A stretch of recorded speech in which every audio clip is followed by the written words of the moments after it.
Hello, everyone. I'm Marina Parenti, and today I'm presenting on how comics tackled political, social, and gender issues, often pushing against mainstream thought. So, my research explores Paul Buhle's 2024 Radical Comics in Science and Society on left wing comics. And then I look at Daniel Immerwahr's 2020 work in Modern American History on Karl Barks's Disney comics. You'll see them as Scrooge. And then lastly, Katharina Vester's study of 1940s to 1950s teen comics, and then moving towards feminist underground titles. Each source will show that comics were used as tools for questioning dominant ideology or narratives across different eras. So let's start with Buhle. So here we have Buhle, and the artist here is Kate Evans, and it has Red Rosa. So Buhle he has a great opportunity as he acts as an editor, and this enables him to connect and match skills artists with publishers who can bring the work to life and get it into readers' hands. Another great source of this today, of course, is Comic Con, where you can have that opportunity at the con. So the comic has been translated into 15 languages, the Red Rosa. And another example there is in his People's History of American Empire. That book, excuse me, sold nearly 100,000 copies and taught about U.S. imperialism. Now, his work focuses on left wing comics, but his methods are collaborative, and he pulls from his history of being a left wing and then steeped in left wing history. And an example of that is in his oral history of the American left. Now, Buhle, his focus is on this radical history and social justice, and he's aiming at young readers. He concludes that radical comics like the Red Rosa, with its global translations, preserve history and spark political awareness. I would agree with that.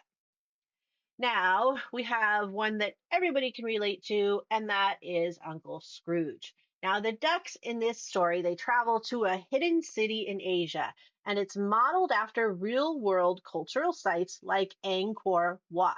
And in this particular title, they're going to Tangkor Wat. So it's a clever play on words there.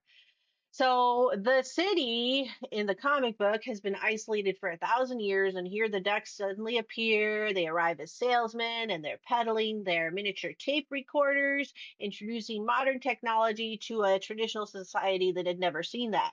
And so the local king, depicted with a resemblance to Yul Brynner from The King and I, resist, right? People aren't doing what they should be doing, and things are changing.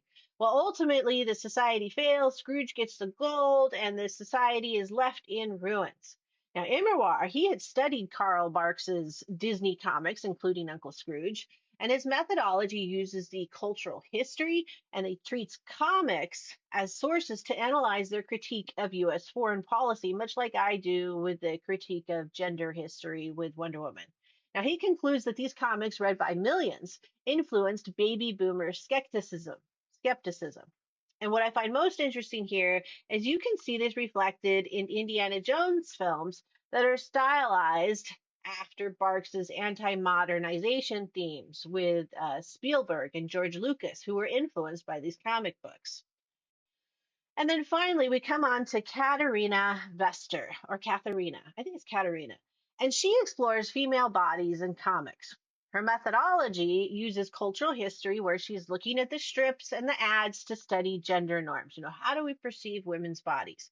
So her content contrasts books like Patsy Walker and connects women's worth to beauty, which feminist comic books, like one in the Menzies in the Message, talks about menstruation, which is, something that all women go through.